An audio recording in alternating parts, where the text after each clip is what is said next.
and has now become the most common and most successful type of solid organ tissue transplant. Now, looking into the burden of the corneal blindness, what we know in a survey done in India from 2015 to 2019 as corneal blindness being third leading cause of blindness. And India accounts for 20% of the 39 million blind population across the globe, amongst which 1.2 million are corneal blind in India. So here is a depiction of the readiness of country to overcome this corneal blindness. So more the swollen areas show well equipment with the overcoming of the corneal blindness. So we are on a brighter side that India has much more resources to overcome this blindness as compared to Western countries.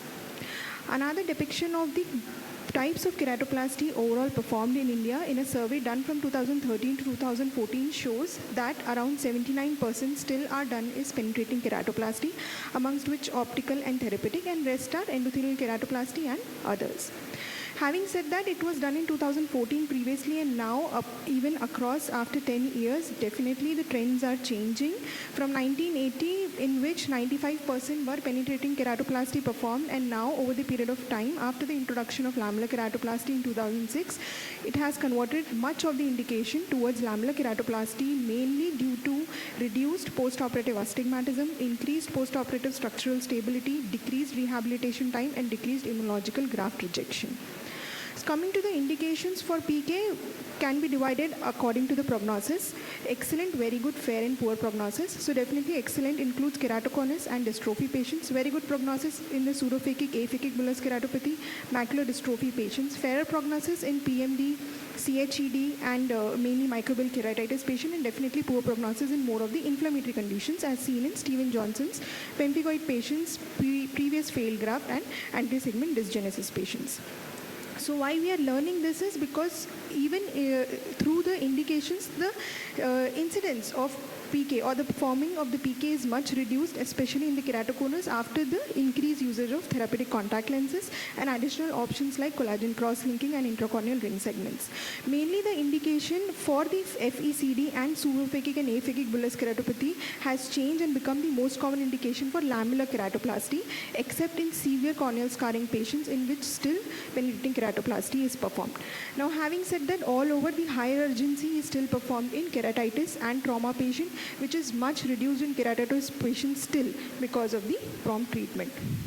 Now, depending on the techniques, penetrating keratoplasty can be divided into optical, therapeutic, intraoperative DALK to PK conversion, and femtosecond penetrating keratoplasty. So the recent introduction of this one shows a better graft-host junction apposition and postoperative reduced astigmatism as been published by multiple studies. Now, a thorough preoperative examination is very important in penetrating keratoplasty, including thorough anterior segment, posterior segment evaluation, including gonioscopy, keratometry, pachymetry, ASOCT, and UBM performed in opaque corneas in order to see the anterior segment structures. Now, prior to the start of the procedure, we should definitely grade the type of the cornea, whether it is mild, moderate, or high-risk case. High-risk cases included previous failed grafts, increased stromal vascularization, more than 2 quadrants anterior synechiae patient, post-herpetic simplex keratitis patient with poor ocular surface, increased ocular inflammation, pre-existing glaucoma patients, and definitely younger patients. In these, we have to perioperatively be more vigilant in order to have a reduced graft rejection post-operatively. So anesthesia still preferred in penetrating keratoplasty patients is general anesthesia, as we all know. Coming to the steps of the penetrating keratoplasty, what we know is first the recipient cornea is measured for appropriate trepanation. So appropriate trepanation, if it is less than 7 mm and more than 9 mm, the discrepancy between the donor and the host can be kept as 1 mm. Anything in between can be 0.5 mm. Now, depending upon the indications as well as in the keratoconus patients, the discrepancy can be kept same, or it can be a little 0.25 more. Rest, as it depends on the type of suturing technique what we do. Here is one of the example of the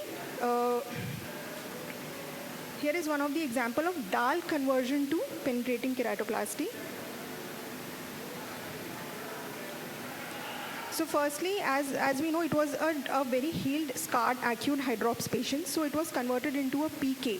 And initially, first, after taking a 12 o'clock suture, what we do next is the 6 o'clock suture, crisply bisecting the cornea into half, and then later on 3 and 9 o'clock suture to form a central diamond And then accordingly, what we can do is we can start with radial sutures. Like if the 4 o'clock suture is taken first, what we can do is next should be taken as 10 o'clock in order to have more post-operative structural stability.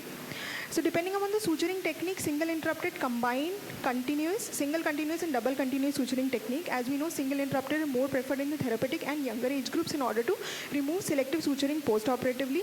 Coming to the single continuous suturing technique, what we know is that it is better to manage the astigmatism intraoperatively as well as post-operatively. Now what we need to know is the torque, anti-torque and no-torque type of single continuous suture. In the torque type, what we know is the superficial suture is more oblique, which causes more of the rotational astigmatism as compared to the anti-torque, because in the anti-torque the superficial suture will be radial, which cause lesser astigmatism as compared to other. So definitely it is important to know if we select a single continuous suturing technique, we have multiple benefits, but disadvantage that it can break in between. Now the suture technique definitely has to be the equidistant between the donor and the host. It should be at around 90 to 95% depth. It cannot be superficial because it will lead to internal wound gap. And if it is not equidistant, it will cause overriding of the edges and ultimately astigmatism. Coming to the post-operative care and medications, what we know is definitely RD steroids to be started with, which can be tapered over the period of time, including 3 months each, and can be continued up to 1 year. So, and antibiotics to prevent the secondary bacterial infection. Also, IV methylprednisolone can be included in patients with high-risk cases.